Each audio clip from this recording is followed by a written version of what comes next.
Nothing ever happens at Wexler Academy until the cameras glitched and 3 students were carried to medical. My name's Krill, by the way, and I'm what you'd call a professional observer. Third shift security technician, which is a fancy way of saying I sit in a cramped office and stare at screens while the rest of the station sleeps. Now, here's the thing about working security at the most prestigious interspecies academy in the Galactic Collective. Nothing ever happens. Nothing. These are the cream of the crop, the brightest minds from 200 different worlds, all here to learn advanced physics, quantum mechanics, and how to not accidentally insult someone's religious customs during lunch. The wildest incident we'd had in my entire tenure was when a Zephrani student got drunk on fermented plant matter and tried to declare the cafeteria an independent nation. That's it. That's the highlight reel. So when I came in for my shift rotation on cycle day 8047, standard galactic calendar, I expected the usual mind-numbing routine. Check the overnight logs. Scan through flagged incidents, which is usually just someone forgetting their access card. Make sure the environmental systems didn't glitch and freeze anyone's dormitory. Standard stuff, you know? Except, something was flagged. Red priority. Critical review required. I stared at that little blinking indicator on my console like it had personally insulted my entire family line. Red priority. Here, we don't get red priority. We get slightly elevated yellow because someone left a door propped open. Priority. Red means something went wrong, really properly spectacularly wrong. The timestamp showed the incident occurred at 16:47 hours the previous cycle, right after advanced engineering classes let out. Location: Maintenance Corridor 7. Subsection Delta. That's the back hallway near the practical labs. The one students use as a shortcut between the engineering wing and the main atrium. Cameras everywhere.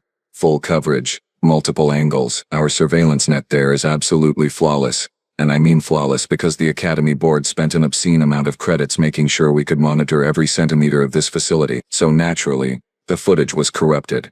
Of course it was. I pulled up the file and what I got was 4 minutes and 12 seconds of absolute static. No video, no audio.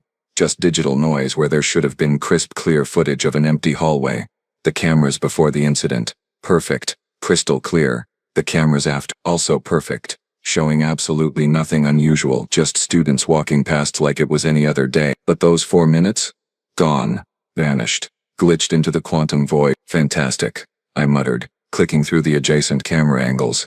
Absolutely fantastic. State-of-the-art surveillance system costs more than a small moon and it decides to take a nap during the one incident that gets flagged as critical. The supplementary report was interesting. Medical Bay had logged 3 students admitted with various injuries.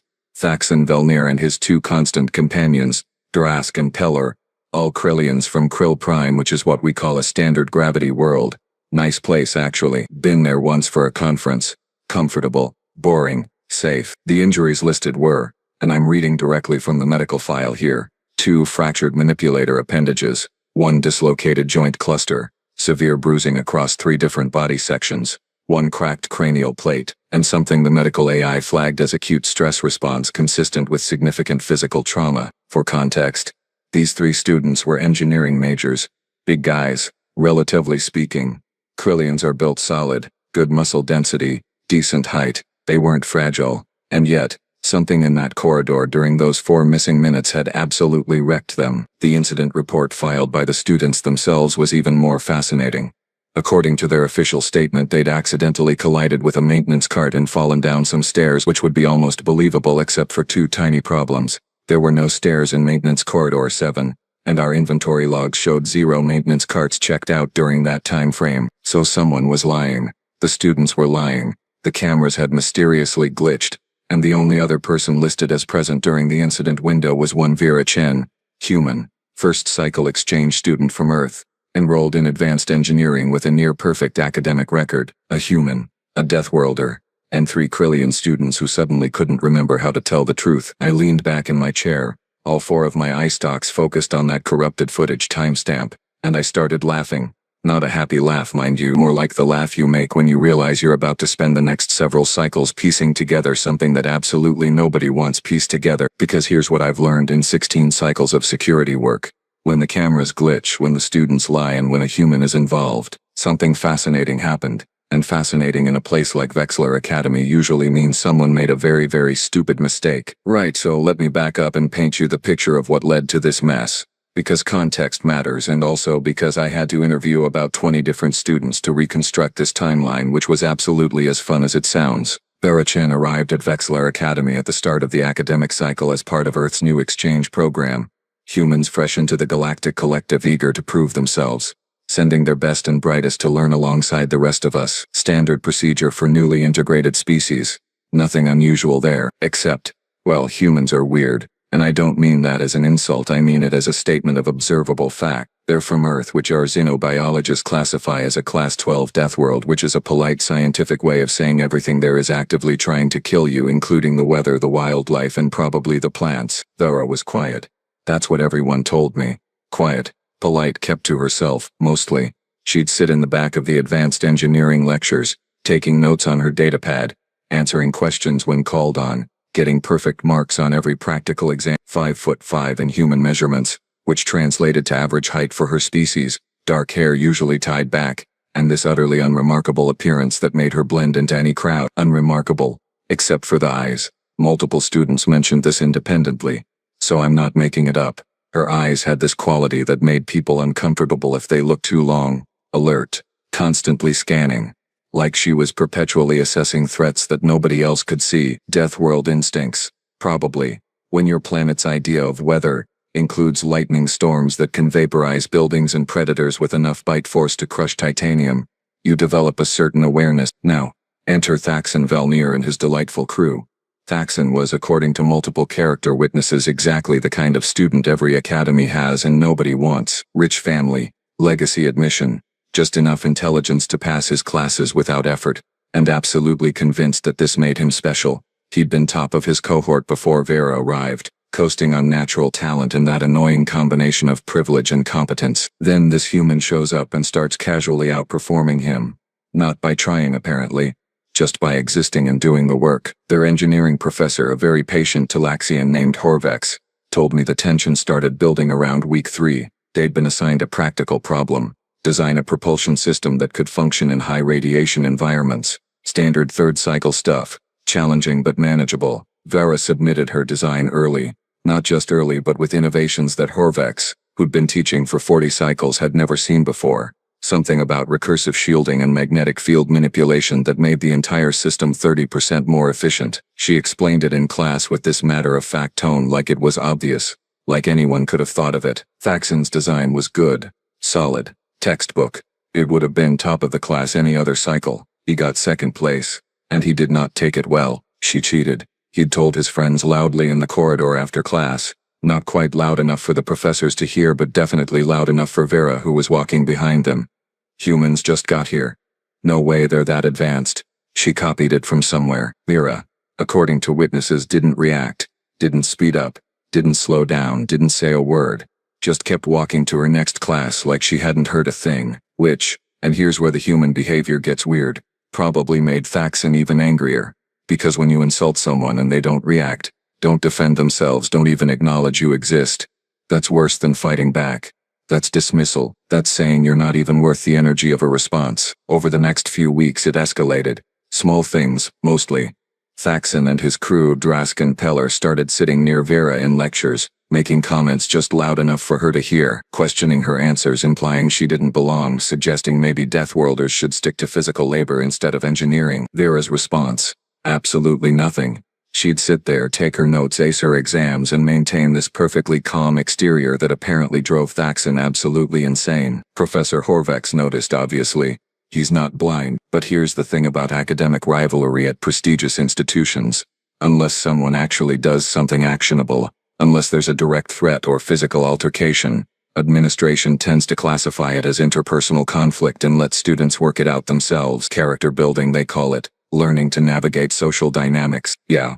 Well, that policy aged spectacularly poorly. By the time we get to cycle day 8047, the day of the incident, tensions were high. Vera had just aced another practical exam, something involving quantum field calculations that she'd completed in half the allotted time. Thaxon had passed, but barely, and he'd been visibly frustrated during the entire examination period. I pulled the cafeteria footage from lunch that day just to see the dynamics.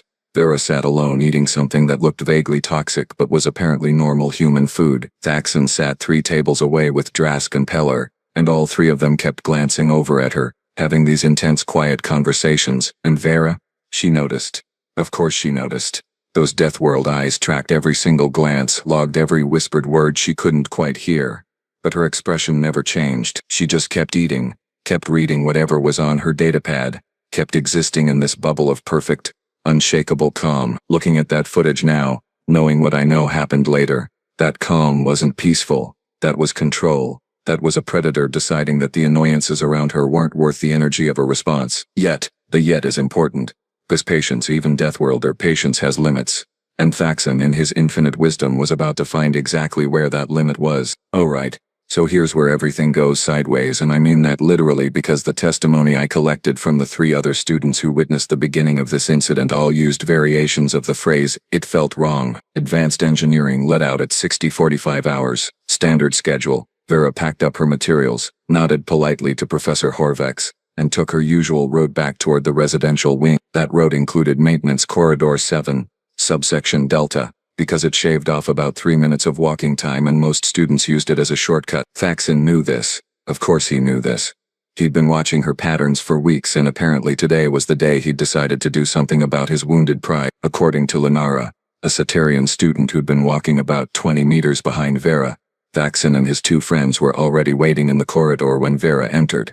Not hiding, not subtle, just standing there in a loose formation that happened to block most of the hallway's width. Casual, accidental looking, completely intentional. Vera saw them immediately, stopped walking for maybe half a second, did this tiny head tilt that Lenara described as calculating, then kept moving forward at the exact same pace as before. "Hey Chen," Thaxon called out, and Lenara said his voice had this false friendly quality that made her skin crawl. "Got a minute? We wanted to talk about the exam results." Vera stopped about 3 meters away from them, didn't move closer, didn't back up, just stopped and waited, her expression completely neutral, her posture relaxed in a way that Lenara insisted felt deliberately relaxed, like someone consciously choosing to appear calm. "I don't think we have anything to discuss," Vera said. Her voice was quiet even with this Earth accent that made certain words sound clipped. Professional, distant. Drask, the bigger of Thaxon's friends, moved slightly to the left, cutting off the angle to the corridor's exit. Not aggressive technically, just repositioning, just happening to make the space feel smaller, more enclosed. Pillars shifted right, same thing, blocking, cornering without making it obvious they were cornering. Lenara, watching this from behind, said her first instinct was to go get a professor because the body language was all wrong, the territorial positioning was textbook intimidation, but she hesitated, because nothing had actually happened yet, nothing she could report, and by the time she'd decided to move anyway, Thaxon started talking again. "See, that's the thing," Thaxon said, taking 1 step forward. "We've been thinking maybe you've had a little too much help with these exams. Outside resources maybe, because humans just joined the collective, 2 cycles ago? And you're suddenly outperforming students who've been studying this material their entire lives." Vera didn't blink, didn't react, just stood there with her arms at her sides, completely still in a way that Lenara described as unnatural, because most species have nervous tells, little movements, fidgeting. Vera had none of that. She was statuesque. "I've had no help," Vera said. "My work is my own. If you're struggling with the material, I'm sure Professor Horvex offers tutoring hours." Oh, that was beautiful. That was absolutely perfectly calculated to make things worse, and Lenara said you could see Thaxon's face darken, his neck ridges flaring in anger. "Struggling?" Thaxon moved another step closer. He was bigger than Vera by a decent margin, had probably 15 kilograms on her, maybe more. "I'm not struggling, Deathworlder. I'm just wondering how someone from a barely civilized backwater planet suddenly knows more than students from actual developed worlds." Now here's where Lenara's testimony gets really interesting, because she said Vera's expression changed. Not much. Just this tiny shift, this microscopic adjustment around the eyes and mouth, the kind of change you'd miss if you weren't paying attention. But Lenara was paying attention, and she described it as watching someone decide something. "You're standing in my way," Vera said, and her voice was somehow quieter than before, which made it worse, made it sharper. "Move, please." Thaxon laughed. Actually laughed. Like this was funny, like he'd just heard the best joke of his life. Drask and Peller joined in. This chorus of dismissive amusement. "Or what?" Thaxon spread his arms wide, theatrical, playing to an audience that was just his 2 friends and one increasingly terrified Satarian witness. "What are you going to do, human? File a complaint? Run crying to the professors?" Vera didn't answer. Just looked at him with those Deathworld eyes, that predator assessment, that absolute stillness that prey animals use right before they bolt or fight. Lenara said. That's when she felt it. This primal wrongness. This instinct, screaming that she was watching something dangerous. Something that was about to go very, very badly for someone. She turned to run for help. Started moving back down the corridor toward where she knew Professor Horvax would still be packing up his classroom materials. She made it maybe 5 steps before she heard Thaxon say something stupid. Let's see how tough Deathworlders really are. And then she heard the sound of someone grabbing someone else. Physical contact. The line crossed. That's when the cameras glitched. 4 minutes 12 seconds of corrupted footage. And when those cameras came back online, 3 Krillian students were on the ground.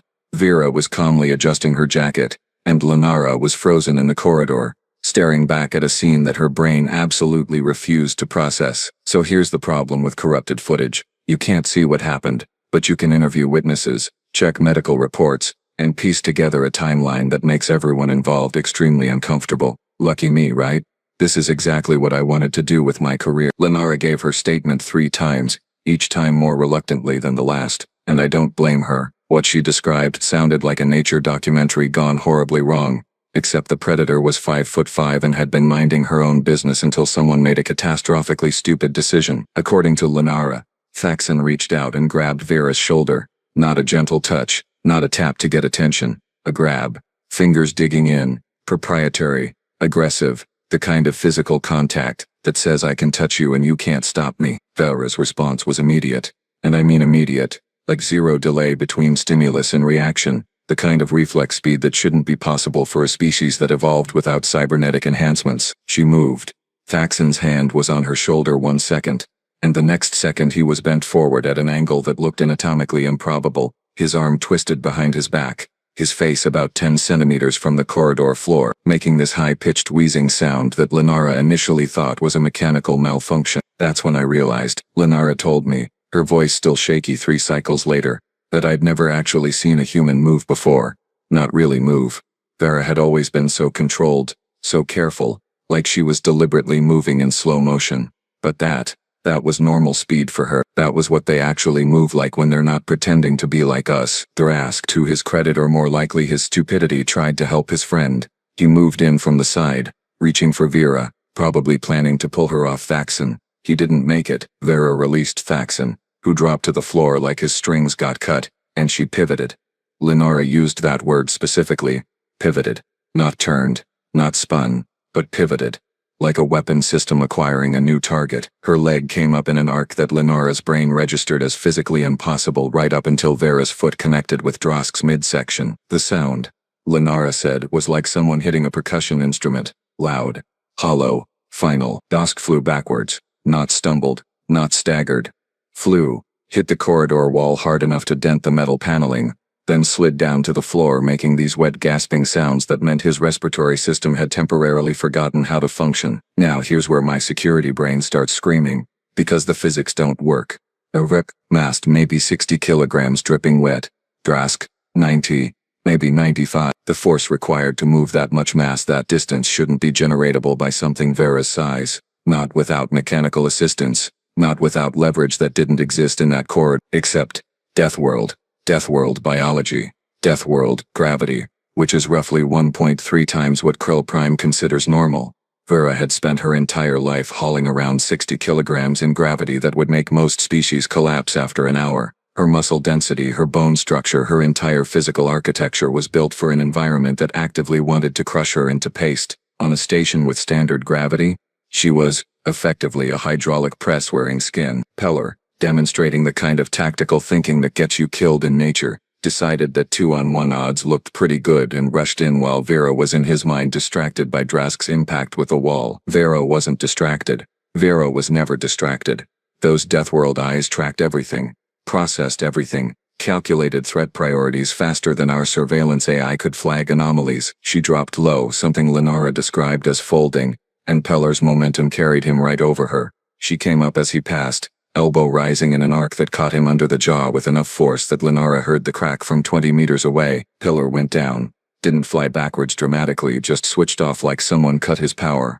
1 second running forward, the next second unconscious on the floor, his jaw already swelling. Thaxon was trying to get up, still Still gasping, still disoriented but trying, he managed to get to his knees, one hand clutching his twisted arm, and he looked up at Vera with this expression that Lenara said was pure disbelief, like his brain couldn't process what had just happened, couldn't reconcile the quiet student who sat in the back of class with the thing standing over him that had just casually dismantled 3 Krillians in under 10 seconds. Vera looked down at him.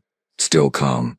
Still controlled. And she said in that quiet, even voice that somehow carried through the entire corridor, "I asked you to move." Then she stepped over him, adjusted her jacket which had gotten slightly rumpled during the altercation, and continued walking toward the residential wing like absolutely nothing had happened. Thaxon tried to get up, made it halfway to standing, then apparently decided that staying on the floor was the better option and just sat there, breathing, existing, probably reevaluating some life choices. Drask was still against the wall, wheezing. Peller was still unconscious, and Lenara was still frozen in place, her entire understanding of human limitations completely shattered. The cameras came back online at 51 hours and 12 seconds, showing Vera walking calmly down the corridor, 3 Krillian students in various states of disrepair behind her, and one Cetarian witness having what I can only describe as a complete existential crisis. Medical response arrived 4 minutes later, alerted by Lenara, who finally remembered how to operate her communicator. By that time, Vera was already in her dormitory, probably doing homework, probably acting like she hadn't just turned 3 students into cautionary tales about picking fights with species you don't understand. The medical team's preliminary report noted injuries consistent with significant kinetic trauma, which is doctor speak for someone hit these students really hard. When asked what happened, Thaxon, to his very minimal credit, stuck to the maintenance cart story. Probably because admitting the truth meant admitting that one unarmed human who massed less than any of them had turned their attempted intimidation into a physics lesson about force, velocity, and why you don't grab predators. Yeah, 4 minutes, 12 seconds. That's all it took to completely recalibrate the Academy's understanding of what humans were capable of when you pushed them too far. I'd laugh. Except I'm the one who has to write the incident report, and 3 students cornered a Deathworlder and found out doesn't really fit the official formatting guidelines. The medical bay at Vexler Academy is designed to handle pretty much anything short of complete molecular disintegration. We've got regeneration pods, advanced surgical suites, pharmaceutical synthesizers that can create medication for 200 different species, biochemistries, top-notch facility, very expensive.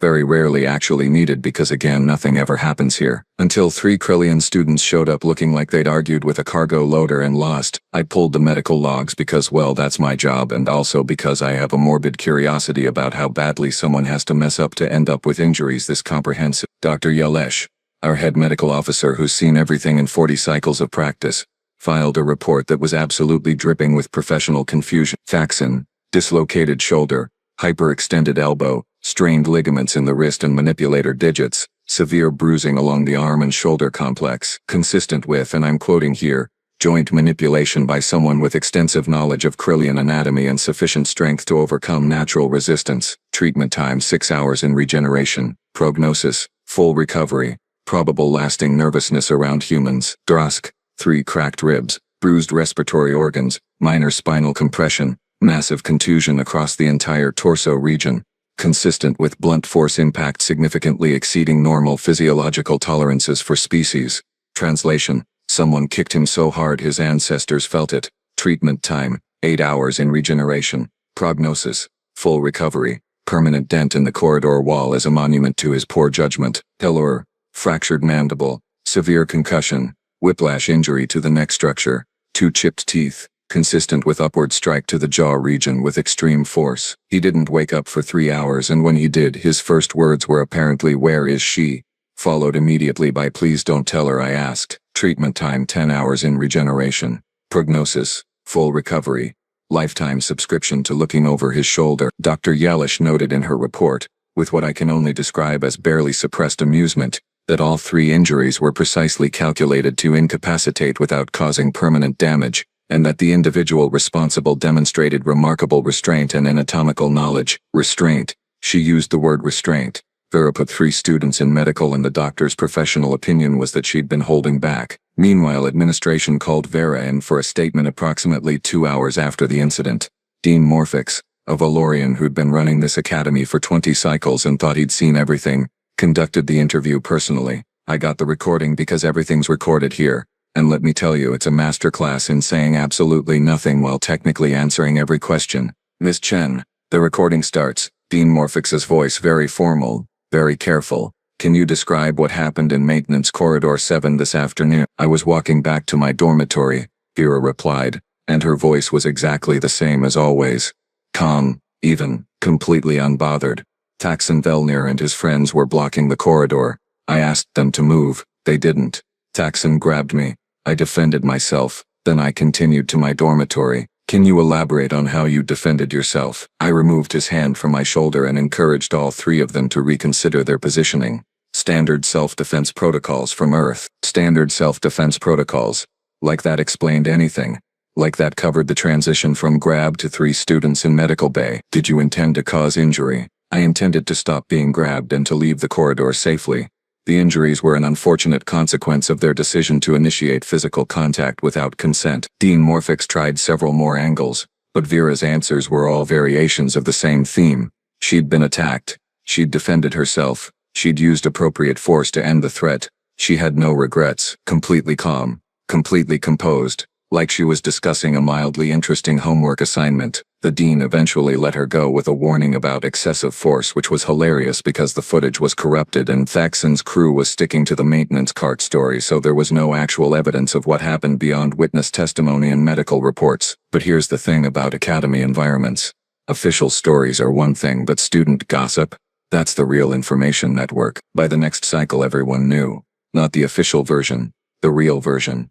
Lenara had told her roommate, who'd told their study group, who'd spread it across 3 different dormitory wings. The maintenance cart story was dead on arrival because nobody with functional brain cells believed it, and by lunch period, Vera Chen had gone from quiet human exchange student to that Deathworlder who hospitalized 3 Krillians without breaking a sweat. The cafeteria footage from the next day shows Vera sitting alone, same as always, eating her weird human food, reading her datapad, but now there's this bubble of empty space around her.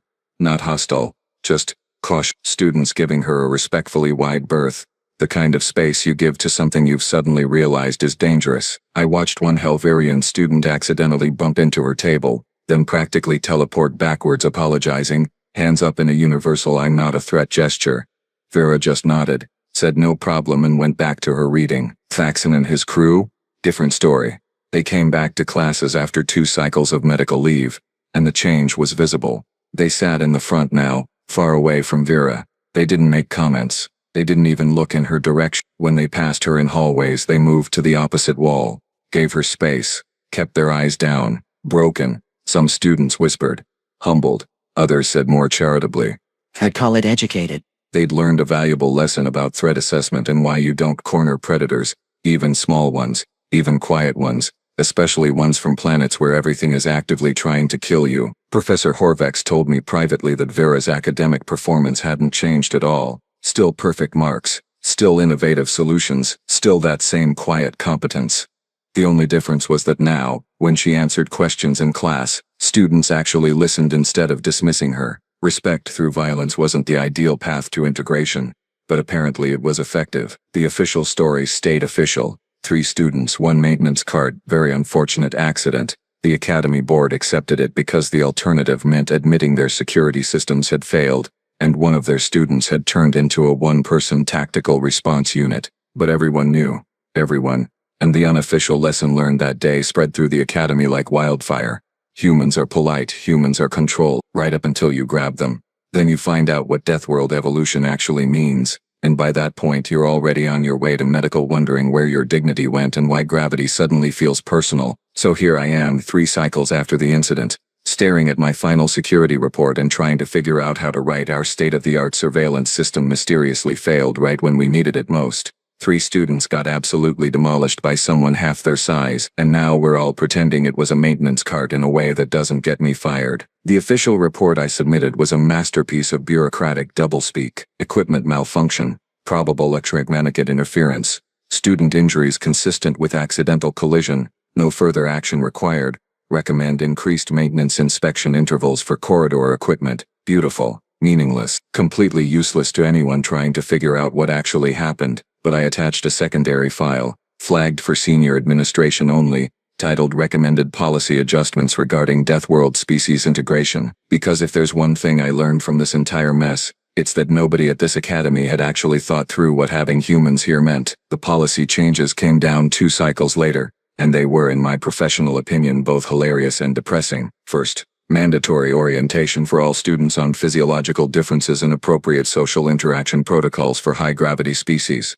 Translation: don't touch the humans unless you want to learn about pain management techniques firsthand. The orientation included actual footage, not from our incident obviously, but from Earth's combat sports, their military training programs, their extreme athletic competitions. Students watched humans doing things that would hospitalize most species, and doing them recreationally for fun, sometimes while injured. The Krillian delegation formally requested that the orientation videos be toned down because several students had physical stress responses. The request was denied. If you're going to share a campus with Deathworlders, administration decided, you need to understand what that actually means. Second, installation of backup surveillance systems in all corridors, with redundant power supplies and shielded components. Because apparently one mysterious camera glitch was enough to make someone in accounting panic about liability. The new system cost more than my annual salary, which I'm trying not to think about because it's depressing. Third, and this one's my favorite, formal addition of self-defense training to the human student orientation package, with a footnote that such training should emphasize appropriate force calibration for standard gravity environments. Basically, someone in administration watched the medical reports and thought, maybe we should tell the humans to pull their punches. Vera, to her credit, attended the human-specific orientation session they organized. There were 6 human students at the academy that cycle, and according to the coordinator who ran the session, Vera listened politely to the entire "please be careful, you're stronger than you think" presentation, then raised her hand and asked if there was a gymnasium where she could maintain her fitness routine without accidentally breaking equipment. Turns out there wasn't. Earth standard gravity training requires equipment rated for forces that our recreational facilities just weren't designed to handle. So now we're retrofitting an entire gymnasium section with reinforced equipment, more budget allocations, more construction crews, more adjustments to a facility that had worked perfectly fine for 100 cycles before humans showed up and reminded us that fine is relative to your planet's gravity. Well, the social dynamics shifted too. Humans went from curiosity to species you don't mess with overnight. Not feared exactly, but respected in that way you respect anything that could hypothetically turn you into a medical statistics entry but chooses not to because of some admirable commitment to civilized behavior. Vera finished her first cycle with top marks in every class, got invited to join 3 different research projects, and had exactly 0 disciplinary incidents after the corridor situation. Thaxon switched his academic focus to theoretical engineering, which conveniently had no practical lab components shared with Vera's schedule. Dusk transferred to a different academy entirely, something about wanting a change of environment. Peller stayed but developed a sudden passionate interest in human culture and history, which I suspect is some kind of trauma response masquerading as academic curiosity. The maintenance cart story is still the official record. Everyone knows it's garbage, but institutional inertia is a powerful force, and sometimes it's easier to maintain a convenient fiction than deal with the complicated reality that one of your students turned into a defensive weapon when threatened and your expensive security system chose that exact moment to take a nap. As for me, I still work security. Still sit in my cramped office. Still watch students do mostly nothing on surveillance feeds, but now I pay special attention to the human students. Not because I think they're going to cause problems, but because I want to make sure nobody's stupid enough to cause problems for them. Deathworlders, man. They come in acting all polite and civilized, fitting in, being model students. And then someone crosses a line and suddenly you remember that civilized is a choice they're making, not a limitation they're bound by. They're not peaceful because they can't be dangerous. They're peaceful because they choose to be, right up until you force them to choose otherwise. The Academy's official position now is that the incident was a learning experience, that integration always has growing pains, and that we're committed to fostering understanding between all species. Very diplomatic, very meaningless. My position? Don't grab the Deathworlders. Seriously, just don't. They've spent their entire evolutionary history on a planet that makes our worst nightmare planets look like vacation resorts. They're strong, they're fast, they're ridiculously durable, and most importantly, they're really good at violence because everything on their planet tried to kill them constantly. But they're also, and this is the weird part, genuinely nice, polite, friendly, willing to help with homework, share notes, explain concepts. They just want to be left alone to do their work, so leave them alone. It's not complicated. Oh, and one more thing. Engineering did a full diagnostic on the surveillance system. Couldn't find anything wrong. No electromagnetic interference. No equipment malfunction.